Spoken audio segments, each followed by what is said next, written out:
Everyone. ये video में मैं द भारतीय साक्ष्य अधिनियम 2023 सेक्शन 9 एक्सप्लेन करने जा रहा हूँ। Section 9 talks about facts not otherwise relevant are relevant if they are inconsistent with any fact in issue or relevant fact, and if by themselves or in connection with other facts they make the existence or non-existence of any fact in issue or relevant fact highly probable or improbable। अब एक एक करके हम लोग देखते हैं कि इसका मीनिंग क्या है। पहला मैं कवर करने जा रहा हूँ, if they are inconsistent with any fact in issue और रेलेवेंट फैक्ट।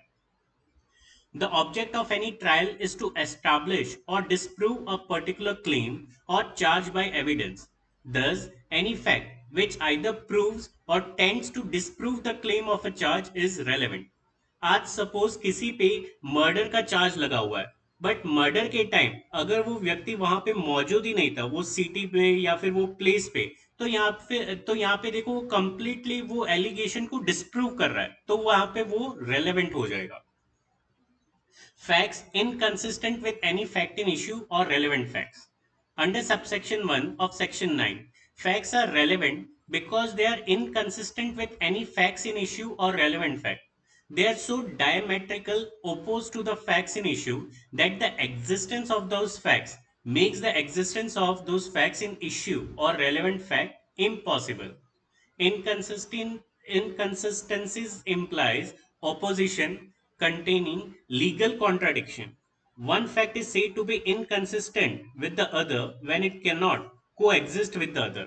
मतलब जो आपके ऊपर आरोप लगा हुआ है, एलिगेशन है या फिर जो फैक्ट है, उससे अगर कोई कंप्लीटली ऑपोजिट यहाँ पे आप प्रूव कर देते हो कोई भी फैक्ट को, तो वहां पे कॉन्ट्राडिक्ट हो जाएगा।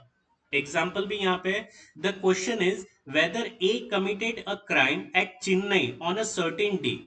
The fact that on that particular day A was at Ladakh is relevant.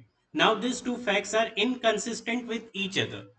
जैसे कि मैंने कहा, सपोज ए पे मर्डर का आरोप लगा हुआ है बड़ोड़ा में, सपोज 9 जून को, बट 9 जून को वो वहां पे था ही नहीं, उस दिन वो अहमदाबाद था। तो देखो यहाँ पे कंप्लीटली ऑपोजिट हो जा रहे हैं fact, completely inconsistent to each other, तो यहाँ पे वो रेलेवेंट हो जाएगा which disapproves the original fact. Following are the 5 classes of cases arising under section 9 subclause 1. सबसे पहला है alibi, the absence of the person charged at the place of occurrence. ये बहुत ही इंपॉर्टेंट है जुडिशरी पॉइंट ऑफ व्यू से भी। कई बार MCQs में या मेंस में प्ली ऑफ एलिबी से रिलेटेड क्वेश्चंस पूछे गए। Second, the absence of a husband, non-access, a variety of proceeding, survival of the alleged deceased person after the supposed time of death, the doing of a crime by third person, commission, and the self-infliction of the harm alleged. एक एक concept को देख लेते हैं। सबसे पहला alibi. Alibi is a Latin term which means elsewhere, कहीं और जगह आप थे उस वक्त, elsewhere. Alibi is a claim or piece of evidence that one was elsewhere when an alleged act took place as an excuse. Plea of alibi, इससे related एक बहुत ही अच्छी मूवी भी आप रिलेट कर सकते हैं, दृश्यम। दृश्यम मूवी में जब वो पर्टिकुलर पर्सन का मर्डर हुआ था और इसके ऊपर मर्डर का एलिगेशन हुआ था, तब उसने प्ली ऑफ एलिबी का यूज किया था कि 2 और 3 अक्टूबर को तो वो पणजी में थे ही नहीं, वो कहीं और गए हुए थे, सत्संग में गए हुए थे। अगर आप मूवी को रिकॉल कर सको, वो डिफेंस जो था वो क्या था, प्ली ऑफ एलिबी था कि 2 और 3 अक्टूबर को जिस जगह मर्डर हुआ था उस दिन उस जगह पे वो लोग वहां पे मौजूद ही नहीं थे। Alibi is a plea by a person accused of an offense that he was elsewhere, that having regard to the time and place when and where he is alleged to have committed the offense, he could not have been present. तो जिस दिन जिस वक्त जहां पे murder हुआ है या फिर जहां पे कोई क्राइम कमिट हुआ है, उस वक्त और उस जगह पे वो व्यक्ति मौजूद ही नहीं है था, अगर ये फैक्ट को वो प्रूव कर सकता है तो वो रेलेवेंट फैक्ट हो जाएगा। Alibi is based on the theory that fact of presence elsewhere is essentially inconsistent with the presence of the accused at the place and time of the alleged occurrence and the participation in it. तो देखो, एक ही व्यक्ति एक ही जगह, दो दो अलग जगह पे एक ही समय पे हो नहीं सकता, तो यहाँ पे वो डिफेंस में काम आ जाएगा। जो इलस्ट्रेशन ए जो हमने अभी प्रीवियस स्लाइड में देखा था, that is an example of play of alibi. Movie का एग्जाम्पल मैंने दे दिया है। In play of alibi strict proof is required to prove the play of alibi and the burden will be on the accuse. तो देखो हमेशा plea of alibi defence ही use कर सकता है। यहाँ पे जो कंप्लेनेंट है वो कभी भी प्ली ऑफ एलिबी का यूज नहीं करता है। और यहाँ पे जिसके ऊपर आरोप लगा है that is the accuse person, उसको प्रूव करना है by proving, by giving some evidence. तो दृश्यम मूवी में भी आप देख सकते थे कि उसने बस की टिकट्स, होटल्स की टिकट्स वहां पे प्रोड्यूस किया हुआ था। So the burden of proof lies on the accuse for plea of alibi. The accused person taking the plea of alibi have to make out the case of their alibi and to satisfy the magistrate that they were not present at place of occurrence on the day and time of incident। तो यहाँ पे accused के ऊपर burden of proof lie करेगा। The plea of alibi must be proved with absolute certainty so as to completely exclude the possibility of the presence of the person concerned at the place of occurrence। The burden of plea of alibi lies on the accused person as per section 106 of भारतीय न्याय अधिनियम। तो 106 जब हम लोग पढ़ेंगे तब हम लोग बर्डन ऑफ प्रूफ देखेंगे कि बर्डन ऑफ प्रूफ किसके ऊपर लाई करता है। तो यहाँ पे अगर ये डिफेंस ले रहा है एक्यूज पर्सन, तो burden of proof will lie on the accuse person for plea of alibi.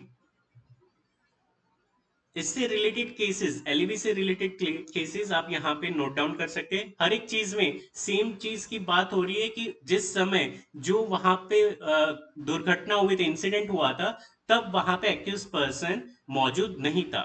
Shiv Shankar versus state is a landmark judgement for plea of alibi. Non-access, the absence of a husband. The legitimacy of a child implies a begetting by the husband in disproving legitimacy. It would be relevant to prove that the husband has no access to the wife at the probable time of begetting. Begetting means bring a child into existence by the process of reproduction. तो देखो biological fact है, जब husband and wife cohabit करते हैं, physical relation करते हैं, तब जाके चाइल्ड का बर्थ होता है। बट अगर हस्बैंड यहाँ पे ये प्रूव कर दे कि उसका कभी भी फिजिकल कॉन्टैक्ट, कोहिबिशन या फिर वो टाइम ड्यूरेशन में अपने वाइफ के साथ हुआ ही नहीं है कोहिबिशन, तो वहां पे उसको ये डिफेंस मिल जाएगा that the legitimacy of a child, मतलब ये बच्चा उसका नहीं है, ये वो डिफेंस ले सकता है। एक बहुत ही अच्छी मूवी आई थी क्रिश 1, वहां पे भी ये कॉन्सेप्ट जो है आप मूवी में देख सकते हो। जब रोहित जो है फॉरेन गया हुआ था वो फ्यूचर मशीन बनाने के लिए, वो 2 साल तक फॉरेन में ही रहा, वो इंडिया नहीं आया था। बट 2 साल के अंदर अंदर जो प्रीति जिंटा जो रोल प्ले कर रही थी वो प्रेग्नेंट हो गई है। तो देखो यहाँ पे रोहित मेहरा जो है वो यहाँ पे नॉन एक्सेस का प्लीड कर सकता है that this is not the child of Rohit Mehra. फिर है सर्वाइवल ऑफ द एलिक deceased. The accuse was charge with the murdering a person on a particular day. The accused proved that the deceased was alive on a particular date, which was 2 weeks after the day of the incidents. It is acceptable to a simple common sense that a man alive on a particular day cannot be said to be the murdered previous to that day. Very simple. आज suppose 20 जून को ए पे आरोप लगा हुआ है कि उसने B का मर्डर कर दिया, बट बी को 21 जून या 22 जून को देखा गया है घूमते हुए मार्केट में, ठीक है, वो जिंदा है। तो देखो यहाँ पे जो मर्डर का एलिगेशन किया गया, आरोप लगाया गया है ए पे, वो यहाँ पे कंप्लीट ऑपोज हो जा रहा है, कंप्लीटली कॉन्ट्राडिक्ट हो जा रहा है।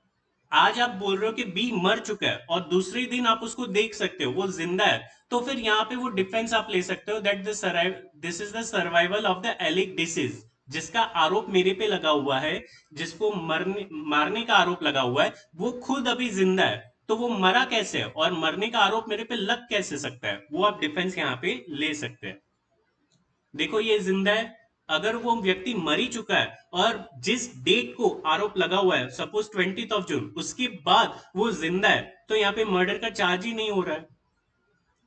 फिर है commission of a crime by third person. If x is charge with homicide committed by him alone and it is shown in disproof that why did the killing, here X will be absolved from blame for a fault of wrongdoing, for the fact that Y has done it it is inconsistent with X guilt. Commission of a crime by third person. आज suppose कि ए ने B को गोली मारी, B वहां पे बच गया, सरवाइव कर गया, बट बी ने सी का चेहरा देखा, उसको लगा कि सी ने उसको गोली मारा है, बट अगर यहाँ पे सी प्रूव कर देता है कि he was innocent, A was trying to kill B, तो यहाँ पे सी को डिफेंस मिल जाएगा and it will be relevant to the fact. यहाँ पे देखो, जब सी पे आरोप लगा हुआ था for the charge of murder, वहां पे ए पिक्चर में ही नहीं था, इरेलेवेंट फैक्ट था, बट उस वो इतना कनेक्टेड है इससे कि वो रेलेवेंट हो जाएगा and it will be useful for C, तो वहां पे ये एडमिसिबल हो जाएगा. Self-infliction of harm. A is charged with the murder of B by administering poison.